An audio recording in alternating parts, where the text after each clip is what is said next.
Hello students, स्वागत है आप सभी का एक और नई वीडियो में। आज की इस वीडियो में हम सॉल्व करने वाले हैं साइंस की असेसमेंट वर्कशीट नंबर 2 जो कि क्लास 8 की वर्कशीट है। और ये जो वर्कशीट है वो है 1 सितंबर 2021 की। आज की इस वर्कशीट के अंदर हमें सारे क्वेश्चंस को अटैम्प्ट करना है। वर्कशीट 20 मार्क्स की है और जो पहला क्वेश्चन है यहाँ पे हमें इस पैराग्राफ को रीड करने के बाद जितने भी क्वेश्चन है ना उनके आंसर्स लिखने हैं। सो पैराग्राफ रीड कर लेते हैं। पहले यहाँ लिखा है द मेडिसिन्स विच किल और stop the growth of micro organisms in our body are called antibiotics. यानी एंटीबायोटिक्स ऐसी मेडिसिन होती है जो माइक्रो ऑर्गेनिज्म की ग्रोथ को रोकती है हमारी बॉडी के अंदर। These are very useful to us as they prevent us from the effect of micro organism. यानी ये हमें माइक्रो ऑर्गेनिज्म से होने वाले जो खतरे होते हैं उनसे बचाती है, इसलिए ये हमारे लिए काफ़ी ज़्यादा यूज़फुल है। यानी एंटीबायोटिक हमारे लिए काफ़ी ज़्यादा यूज़फुल होती है। Antibiotics are made from bacteria and fungi. जो एंटीबायोटिक्स होती है वो बैक्टीरिया और फंगी से मिलकर बनती है। The penicillin is the first antibiotic which is discovered by Alexander Fleming in 1929। यानी जो पेनिसिलिन थी वो पहली एंटीबायोटिक थी जिसको अलेक्जेंडर फ्लेमिंग ने बनाया था 1929 में। We should take antibiotics only by the advice of a qualified doctor। एक चीज़ ध्यान में रखने वाली बात यह है कि हमेशा एंटीबायोटिक को हम जब लेते हैं तो उससे पहले डॉक्टर से हमें एक बार पूछ लेना चाहिए, ठीक है। क्योंकि बिना डॉक्टर से पूछे हमें एंटीबायोटिक्स नहीं लेनी, क्योंकि कई बार क्या होता है जब हम एंटीबायोटिक्स लेते रहते हैं तो हमारी बॉडी के अंदर उसका जो इफेक्ट है ना वो कम होने लगता है।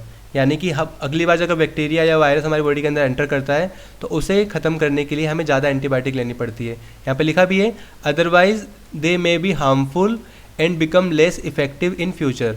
अगर हम एंटीबायोटिक को बिना डॉक्टर की प्रिस्क्रिप्शन से लेंगे, बिना उनसे प्रिस्क्राइब करे या बिना उनसे पूछे लेंगे तो उससे क्या होगा, वो जो एंटीबायोटिक्स है वो हमारे लिए हार्मफुल भी साबित हो सकती है और लेस इफेक्टिव भी हो सकते हैं फ्यूचर में। सो इस टाइप से ये पैराग्राफ दे रखा था, इसके अंदर सिर्फ और सिर्फ एंटीबायोटिक के बारे में बता रखा था।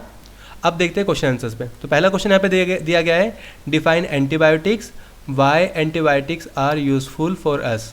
सो जो फर्स्ट का आंसर है वो तो आप वर्कशीट के अंदर से देख के लिख सकते हो। स्टार्टिंग की जो दो लाइन है वो फर्स्ट का आंसर ही है। सो जो यहाँ पे जो दो लाइन लिखी है शुरू की वही आंसर है इसका। यहाँ से लिख सकते हो कि द मेडिसिन विच किल और stop the growth of micro organism in our body are called antibiotic. So देखो यहाँ से यहाँ तक डिफाइंड एंटीबायोटिक हो गया।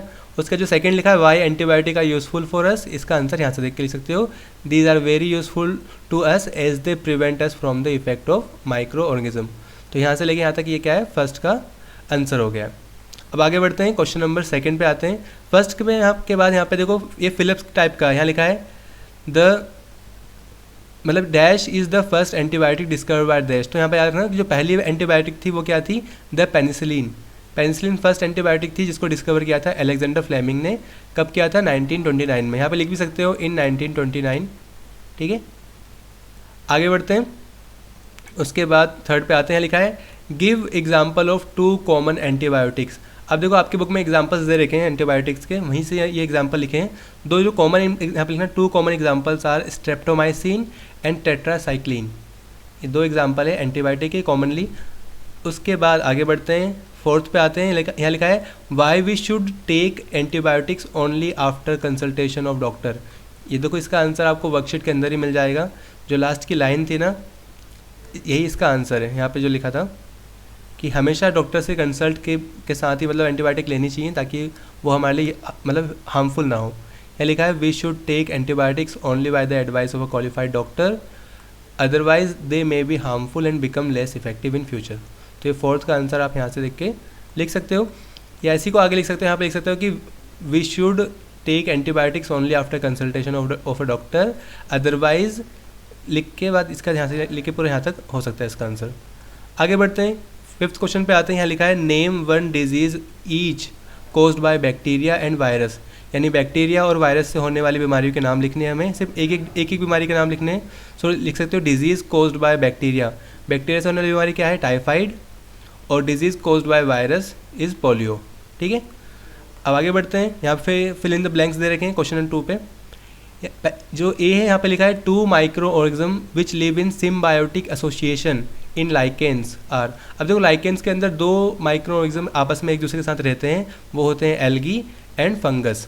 यहाँ पे आप चाहो तो एल्गा एंड फंगस, यहाँ पे फंगी लिखा है, आप चाहो तो फंगस भी लिख सकते हो, ठीक है। पर एल्गी एंड फंगी यही क्या आंसर होगा इसका। आगे बढ़ते हैं। सेकंड में यहाँ पे लिखा है dash are considered different from the micro organism because they can multiply only by the entering the host organism. यानी इसको किन को बाकी माइक्रो ऑर्गेनिज्म से अलग रखा जाता है, तो वायरसेस को बाकी माइक्रो ऑर्गेनिज्म से अलग माना जाता है। क्यों? क्योंकि ये तभी मल्टीप्लाई होते हैं, ये तभी मतलब विखंडित होते हैं जब किसी होस्ट के अंदर ये एंटर करें। सी पे आते हैं, लिखा bacteria, fungi, protozoa and algae are 4 major groups in which micro organism are classified. ये तो आपकी बुक के अंदर जो पहला पेज है वहीं पे दे रखा है कि जो माइक्रो ऑर्गेनिज्म है उनको 4 टाइप में डिवाइड कर रखा है, bacteria, fungi, protozoa and algae. D में लिखा है we use dash to see micro organism, यानी माइक्रो ऑर्गेनिज्म को देखने के लिए हम माइक्रोस्कोप का यूज़ करते हैं। ठीक है, सॉरी यहाँ पे लिखा है we use micro organism to see micro organism. फिर आते हैं ई पे, यहाँ पे ई लिखा है the gas released by yeast during the preparation of bread is carbon dioxide. जब यीस्ट कार्बन मतलब ब्रेड को प्रिपेयर करता है तो कार्बन डाइऑक्साइड गैस बनती है, और ये जो प्रोसेस है वो क्या कहलाता है? फर्मेंटेशन। ठीक है, आपको पता है कि जो यीस्ट है वो शुगर को स्टार्च में कन्वर्ट करता है और उसके बाद कार्बन डाइऑक्साइड गैस बनाता है। तो यहाँ पे हम सिर्फ गैस का नाम लिखना था, तो वो कौन सी गैस है? कार्बन डाइऑक्साइड है। उसके बाद क्वेश्चन 3 पे आते हैं, जो कि 2 मार्क्स का क्वेश्चन है। यहाँ लिखा है कि what are the benefits of pasteurisation of milk, यानी पास्चुराइजेशन ऑफ मिल्क के बेनिफिट्स क्या हैं, क्या फ़ायदे हैं?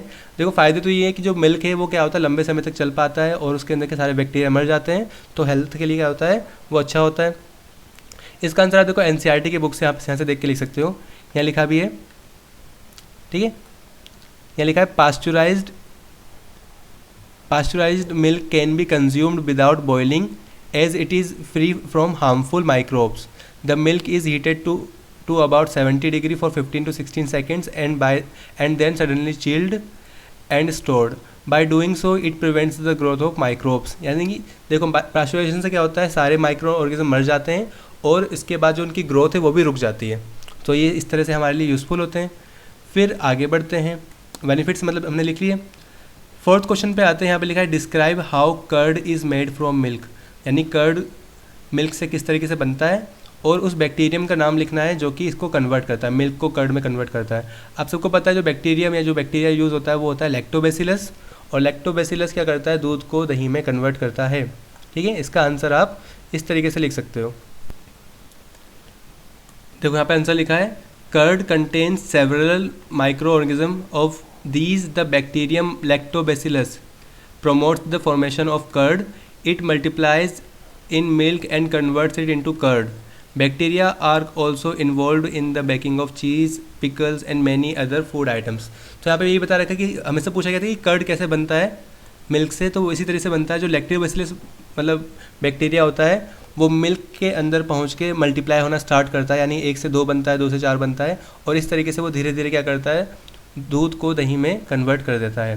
तो इसका आंसर आप NCERT के बुक से ही देख के लिख सकते थे, कहीं और से लिखने की ज़रूरत नहीं है।